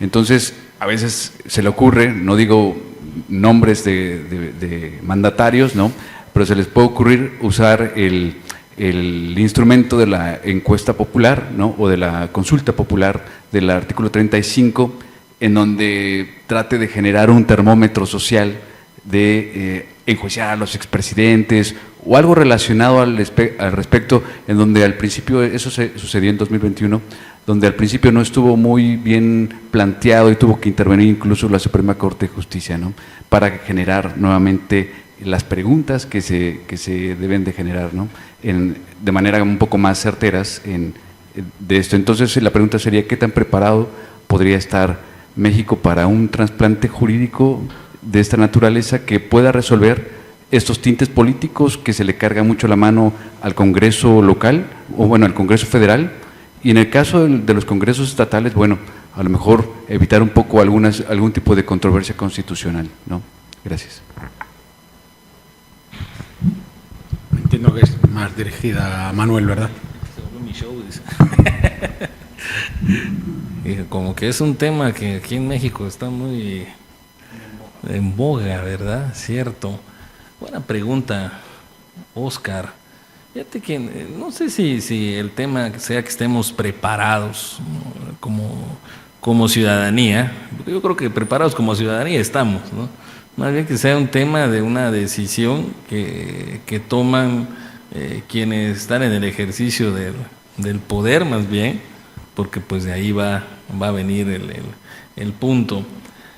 Tradicionalmente en nuestro país sabemos que la relación que se da entre los tres poderes había sido amistosa. Creo que por eso viene tu pregunta. O sea, se había llevado bajo ciertos aspectos, hasta voy a decir diplomáticos, ¿no? O sea, nos llevamos bien, aunque a lo mejor eso es intrascendente para la ciudadanía. Lo que nos interesa es que cumplan con su función. Pero pues cuando se empiezan las autoridades iba a decir criticar, pero creo que es como hacerse señalamientos sin que realmente se inicien procedimientos, ¿verdad? Porque no basta con que yo señale, tendría que iniciar los procedimientos. ¿Para qué te digo que te voy a acusar y mejor te acuso o inicio de carpeta?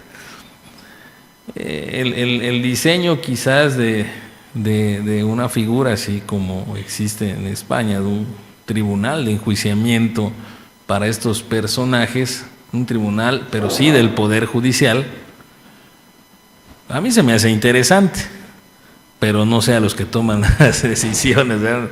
A los, yo te diría, al Poder Legislativo sobre todo, porque se deja, si queremos hacer así que la analogía, el Congreso de la Unión o los congresos locales se convierten en ese tribunal, ¿no? Que ante ellos van a decidir, pero estamos hablando de que es por una decisión por mayoría de votos, y entonces también, aunque éticamente hablando diríamos tendrían que siempre decir que sí, pues nosotros sabemos que algo que se ha utilizado mucho en los últimos tiempos es que piden licencia.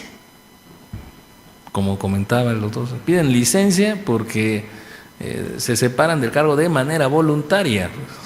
Eso quiere decir que piden una licencia por 6 meses para que atiendan el tema, pero pues ya pasaron los 6 meses, regresa el encargo, retoma el fuero. Entonces eso es lo que es una de las cuestiones que suele ponerse en práctica, o son malas prácticas o lo permite el sistema, pero sí quizá dentro del Poder Judicial contar con ese tipo de tribunales sería interesante, pero pues la propia estructura de nuestro Poder Judicial también como que no lo permitiría, o no estaría, voy a utilizar la palabra, en la tradición judicial mexicana, ¿verdad? Que es también tendríamos que analizar los procesos de designación de los integrantes del Poder Judicial, y bueno, nos llevaría a otras instancias, y lo que tenemos ahora y en la vida real, pues pocos son los casos que han llegado hasta esas instancias, muy pocos, y también históricamente pues con poco éxito. Se vuelven muy mediáticos al principio, pero después ya no sabemos nada de lo que ocurre después. Hay cierto. Bueno, y decía, se utiliza en los últimos tiempos porque pues precisamente a través de las redes sociales, a través de hoy que ya existe esa apertura de los medios, pues conocemos más de lo que ocurre o de los hechos que motivan una investigación. Y que el destino que le da, hace algunos años, ustedes recordarán, ya para cerrar la respuesta, pues nuestro actual presidente pues estuvo en un tema cuando era jefe de gobierno en el aeropuerto, que era el aeropuerto, ¿verdad? Por ahí se llevó a la votación para que lo desaforaran, ¿verdad? ¿Se acuerdan de ese procedimiento? Que creo que es uno de los más recordados. Y pues no procedió el desafuero, pero hemos tenido otros procedimientos recientes ya de gobernadores involucrados supuestamente con el crimen organizado, que han sido desaforados, y después resulta que no eran responsables. ¿Okay? Y bueno, y infinidad de situaciones que se pueden ir presentando. Quizás sí lo saludable sería contar con... Yo no estoy en condiciones de responder concretamente a la pregunta, pero sí que podemos hacer una abstracción en un país ideal, ¿no? Que ni México ni España son países ideales, ni ninguno. Tampoco vamos a dramatizar, ¿no? Pero nos podemos preguntar en alto por la importancia de la función pública que desempeña un presidente de la República, los representantes de la soberanía popular en el Parlamento de la Nación. ¿No parece razonable que se les reserve como garantía que les van a enjuiciar los jueces? No pueden enjuiciarles otros, sino los jueces, como garantía. Mejor preparados, más formados, los que están en la cúspide, los de la Corte Suprema. Digo yo como idea, dando por supuesto que quienes acceden a esos cargos jurisdiccionales son los más preparados, los que realmente se lo merecen.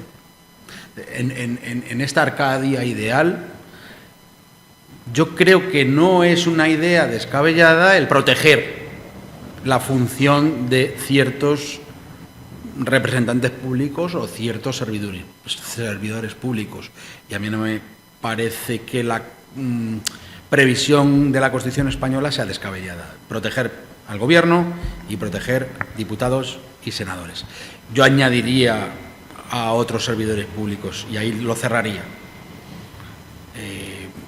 jueces y magistrados y fiscales. Porque abogados hábiles pueden utilizar el fuero para quitarse de en medio a un juez díscolo que se ha entrometido en su camino, acusándole de algún delito, si fuera tan sencillo. O a un fiscal, vamos a quitarle de en medio. Entonces, yo creo que debemos ver el fuero no como un privilegio, sino como una defensa, una garantía de la altísima función que desempeñan. Y es un poco tramposo, me parece a mí, que insinúan algunos políticos, voy a eliminar los fueros. Porque esa es una rémora que le dejan al siguiente. Como ya estoy calentito, a mí no me va a pasar nada porque ya estoy gobernando y tengo los resortes, pues al siguiente que se apañe. A mí no me parece una buena idea, a mí me parece que con carácter general los ordenamientos jurídicos de los estados tienen que proteger a quienes nos suponen que nos representan y nos defienden. No es ningún privilegio en sentido peyorativo, es un privilegio justificado y hay que proteger el fuero. Eso sí, hay que utilizarlo bien. Lo que no puede ser es, a mi juicio, es denegar el permiso para procesar a una persona por razones puramente políticas, porque entonces la razón del fuero desaparece. ¿Por qué surge el fuero históricamente? Nos ha abandonado Doñana, se lo iba a preguntar. Surge el fuero precisamente para proteger esa altísima función. En España, a finales del siglo XIX, principios del siglo XX, el Partido Socialista Obrero Español tuvo un solo representante. En la primera ocasión que se presentó ese partido a las elecciones tuvo un escaño. El diputado era Pablo Iglesias, no este, que quizá conozcan, no, este no, el verdadero Pablo Iglesias. Y gracias al fuero no acabó con sus huesos en la cárcel, porque estaba rodeado de todos 349 diputados que no eran socialistas en aquel momento. Y se interpusieron querellas. Gracias a ese fuero se le protegió. Para eso surge el fuero, para proteger la función parlamentaria u otras altas funciones. Si esa persona hubiese cometido graves delitos, ¿qué sentido tiene desestimar el permiso? Desactivar solamente la acción de la justicia. O sea, esto es un sistema de equilibrios. Yo te defiendo, pero tus compañeros políticos tienen que permitir el enjuiciamiento cuando se trata de corrupciones, de malversaciones. No es un privilegio de mayorías parlamentarias. Yo creo que con eso nos deberíamos... No debería ser así. Estamos en la universidad, estamos hablando del deber ser. Lo que pase ahí fuera nos incumbe, lógicamente, pero no está en nuestra mano el arreglarlo. Estamos hablando de construcciones teóricas. Esa era la pregunta que quería hacerle a Adriana antes. Muchísimas gracias por sus participaciones. ¿Hay alguien más que quiera comentar? Bueno, y lo último que quería comentarles era justamente sobre si este mal uso, o digamos, le llamemos mal uso del fuero, tiene que ver un poco obviamente con implicaciones políticas, pero de alguna manera pudiera resolverse a través de una cuestión principal, es decir, de que en su origen hay cuestiones que podrían resolverse, o meramente procesal, es decir, de cómo se está llevando a cabo. Me parece que podríamos ver en eso qué desafíos existen para que no se use con esos tintes políticos y sirvan justamente para lo que en principio fue concebida la figura. No sé qué opinión les merezca. La construcción teórica a mí me parece inobjetable. La construcción teórica del aforamiento, si entendemos por aforamiento el que me enjuicie un tribunal lo más alto posible, en función de mi cargo, supeditando ese enjuiciamiento a la autorización del órgano legislativo, que va a hacer el poder legislativo va a filtrar objetivamente, debe filtrar objetivamente la razón del enjuiciamiento. Ese es el privilegio. Es decir, no puede haber enjuiciamientos políticos. No se puede utilizar la querella como arma política. Esa es la razón del aforamiento. Si se rompe este equilibrio, no sirve el aforamiento. No sirve. Por eso, el mal uso del aforamiento va a desencadenar una reacción contraria que va a consistir en pedir su desaparición. Si el aforamiento no sirve, que desaparezca. Ahora, cuando eso suceda, no habremos mejorado nuestra posición en el tablero si lo ponemos en relación con el inicio de la partida. Habremos empeorado, hemos perdido piezas. La sociedad ha perdido defensas. Porque, insisto, el aforamiento no es en sí mismo un privilegio personal, sino una garantía institucional en defensa de la alta función que desempeñan algunas personas. Dicho eso, al final, como todos los instrumentos jurídicos, están en manos del factor humano. Y es el factor humano el que hace palidecer las mejores instituciones jurídicas. Entonces, ¿qué hacemos para mejorar? ¿Hacerlas cumplir en su origen o hacerlas desaparecer? Parece que en este mundo atropellado, líquido y gaseoso, pues lo más sencillo es hacer desaparecer las cosas, ¿no? Y sin pensar que a lo mejor tuvieron una razón de ser muy justificada.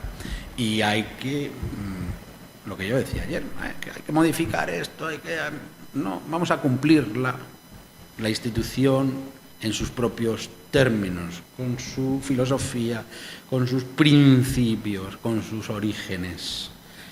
Si no nos parecen bien esos principios, los fines que se persiguen, eliminémoslo conscientemente. Pero si nos parecen bien, reconduzcamos la situación. No hagamos desaparecer esa institución, me parece bien. No sé si quieres añadir algo. Totalmente de acuerdo con lo que dice aquí el doctor Chozas, y por la pregunta del doctor Edgar, yo diría, a ver, entonces, si en México existe una solicitud de declaración de procedencia contra tal o cual personaje, un congreso local debe de recibirla y analizarla. Esa sería su tarea fundamental. Ni más ni menos, analizar todos en su conjunto, lo que implicaría que si es información de una carpeta de investigación, seguramente tendrían que solicitar que llegara un fiscal y les explicara de qué se trata, ¿no? Qué le están imputando, quedaran realmente convencidos cada una de las personas que existen indicios suficientes y que los convencieran, ¿no? Y luego ya vendría una votación, y ahí sí sería, no que no voten, claro, van a votar, pero entonces tendrían conocimiento y harían su trabajo escuchando. Eso sería lo ideal. En la vida real pueden pasar muchas muchas cosas, ¿no? Y luego de ese análisis, pues ya dicen, sí, adelante. Y le sentimos mucho, pero te vamos a tener que, pues nos va a tener que dejar, ¿no? Y te vas con tu declaración de procedencia y arregla el asunto y ya, y listo. O asumir la responsabilidad, tal cual, la persona, si realmente quiere enfrentar el proceso, pues decirlo, pedir una, ya no licencia, sería renunciar al cargo para poder en un momento dado, si existe pues esa vergüenza del tema, ¿no? Gracias. Que según vamos hablando se nos van ocurriendo más cosas, claro, que quizás no somos conscientes de la gravedad de la decisión política de impedir el procesamiento de una persona. Es decir, porque claro, el permitir que se le enjuicie no significa que se le esté condenando. No. Aquí está el proceso jurisdiccional precisamente para que en plena contradicción, con presunción de inocencia, con el derecho de defensa, quien acusa, el fiscal, tenga que desvirtuar la presunción de inocencia. Es simplemente permitir que se celebre el proceso. No se está hablando de culpabilidades, sino de permitir que se inicie la acción jurisdiccional. Es que es muy grave impedir a los jueces enjuiciar los delitos, el principio de necesidad, ¿no? El principio de legalidad, que tiene como correlato, es decir, que el que comete un delito pues se expone a que el Estado reaccione. Necesariamente tiene que reaccionar si se trata de un delito grave, es imputado a un representante político, un representante de la ciudadanía, cualquiera que sea el cargo, desde un alcalde, el presidente del municipio, hasta el presidente del Estado, ¿no? ¿Cómo se llama el presidente? De la República. Entonces, es que es muy grave, es como evitar la acción del tercer poder, del Poder Judicial. Y el Poder Judicial está precisamente para controlar al Poder Ejecutivo y para aplicar correctamente las normas emanadas por el Parlamento. Entonces, volvemos a lo mismo, a la reflexión de siempre. El Ejecutivo intenta fagocitar a los otros dos poderes. Y una manera de fagocitar al Poder Judicial es impedirle actuar a través del brazo político del Poder Legislativo, al servicio del Ejecutivo, cuando tendría que ser al revés. El poder máximo, el Legislativo, y el Ejecutivo a las órdenes de lo que dice la soberanía popular. Pero esto es un mal generalizado. Pues qué buen cierre. Y ya motivamos otra participación. Ustedes. Bien, por favor, la secretaria académica quiere hacer una pregunta. Ay, gracias. Bueno, un tema muy interesante. Yo creo que en la historia de México recordamos continuamente esa figura del fuero, ¿no? Pero ¿en otros países existe esa figura del fuero? Sí, en muchos países, pero tan extensa como en España en ninguno. Por ejemplo, en Alemania hay un aforado, presidente de la República. En Estados Unidos de Norteamérica, los gringos, no hay ninguno. Lo que pasa es que hay un impeachment, es un juicio político dentro del Parlamento que no tiene parangón, que es muy suyo. A mí me parece muy criticable que tenga la última palabra un órgano cuando se acusa a alguien, nada más ni nada menos que al presidente de la República o el presidente del gobierno, presidente de la nación, que sea un poder que no sea el judicial el que enjuicie. Pero bueno, allá ellos tienen el impeachment, ellos tienen ese sistema y parece que les va bien, vale, pues ya sea, allá ellos. Hay datos estadísticos, suele haber decenas, a lo sumo centenas de personas aforadas en los países de nuestro entorno europeo y en España, ¿no? Pero desde luego 20.000 aforados no. Es decir, es una institución que debe alcanzar a quien tiene que alcanzar. Ya lo he dicho antes, presidente del gobierno, miembros del gobierno, congresistas. Ahí en España tenemos Senado también, aquí tienen Senado, senadores, congresistas, jueces y fiscales. Esa es mi propuesta. A los que se pueden añadir las fuerzas y cuerpos de seguridad del Estado, policías, en sus variedades, en sus distintas variedades, y también Fuerzas Armadas. Pero a mi juicio eso es un exceso. Eso es un exceso. Pero sí, el aforamiento no es una institución solo española, lo que pasa es que nosotros la hemos desarrollado ad nauseam y entonces pues prácticamente todo el mundo está aforado en España. Y bueno, otra pregunta, así hablando de estadísticas, de delitos cometidos, o sea, han cometido, bueno, no sé si se conozcan, ¿no? Pero se han cometido más delitos quienes tienen fuero o servidores públicos que no tienen fuero o, por ejemplo, me decía que Alemania había un solo aforado, ¿no? ¿Hay alguna estadística de cuántos delitos se cometen? Obviamente que va a ser mucho menor porque es uno solo, ¿no? El aforado, ¿no? No, yo no conozco esas estadísticas, pero sí le puedo decir una cosa muy claramente. Precisamente porque los aforados en un origen eran aquellas personas que ostentaban una posición de representación popular muy elevada, no sé cómo decirlo, la ejemplaridad que se les presuponía permitía otorgar el conocimiento de las causas nada más ni nada menos que a la Corte Suprema, en España llamada Tribunal Supremo.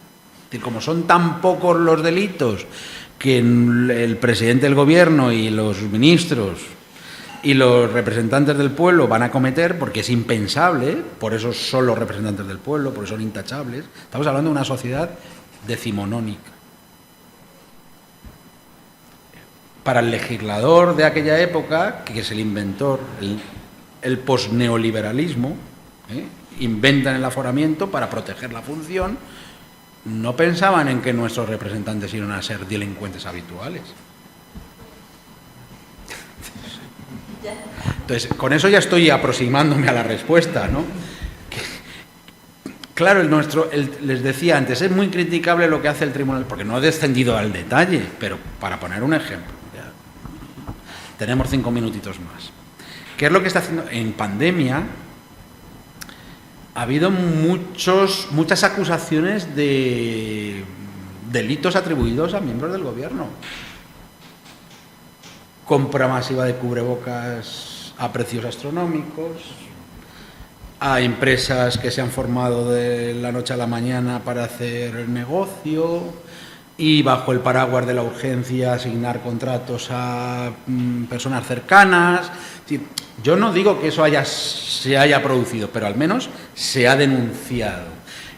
Y se ha denunciado a miembros del gobierno. Cuanto más cercanos a la sanidad, más querellas. ¿Vale?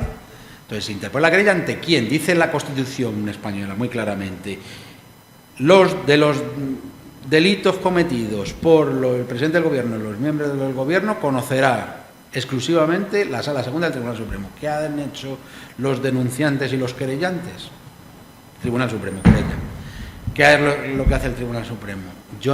Piensa el Tribunal Supremo, yo no estoy aquí para instruir sistemáticamente las causas contra los aforados. Yo soy el Supremo, tengo muchísimo trabajo, yo no soy un órgano de instrucción. Y es comprensible.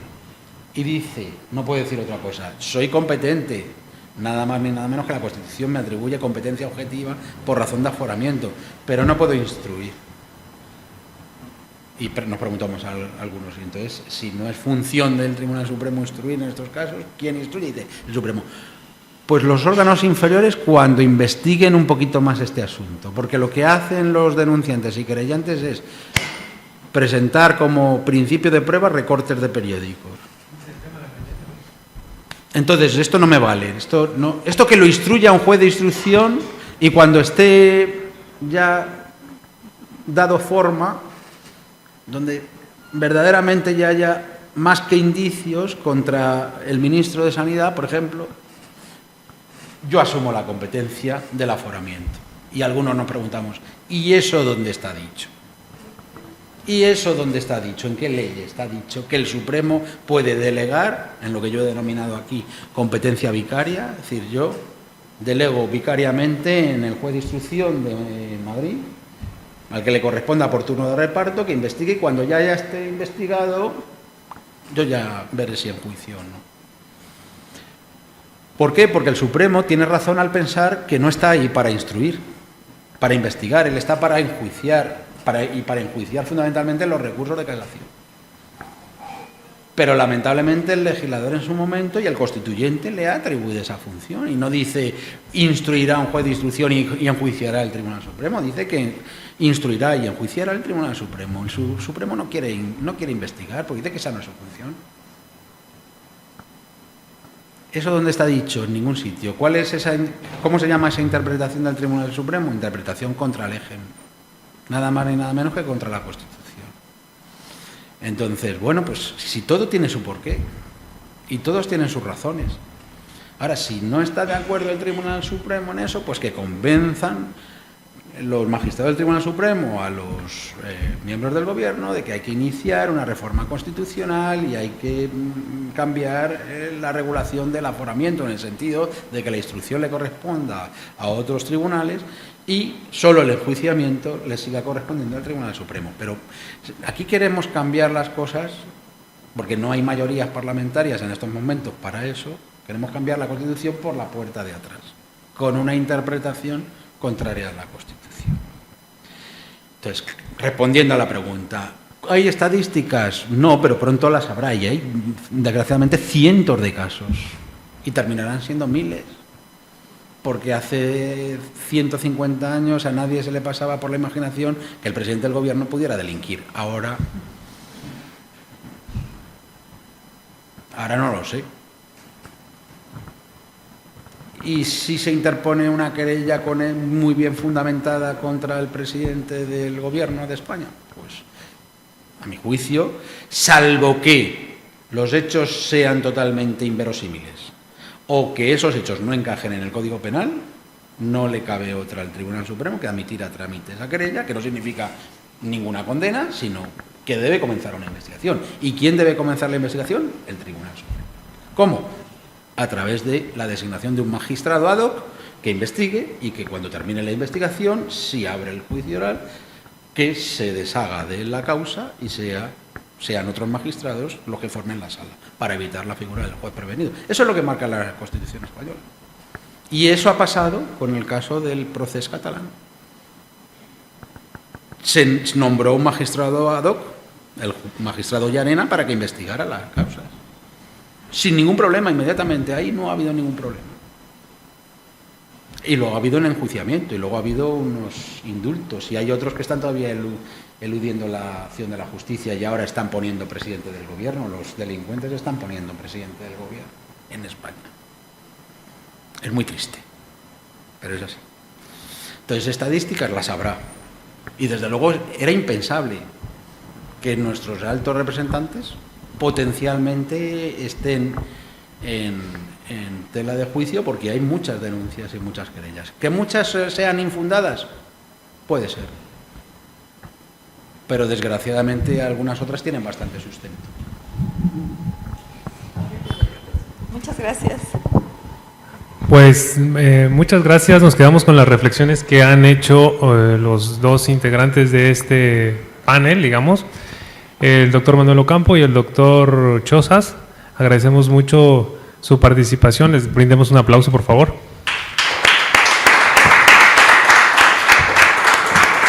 Y los invitamos justamente para revisar esto de la instrucción y la investigación en la jornada de mañana que se llevará a cabo todavía aquí en el Instituto de Investigaciones Jurídicas en el marco de estas jornadas de Derecho Procesal Penal México-España. Los invitamos entonces para acudir mañana y luego nos vamos a San Cristóbal para poder revisar otros elementos.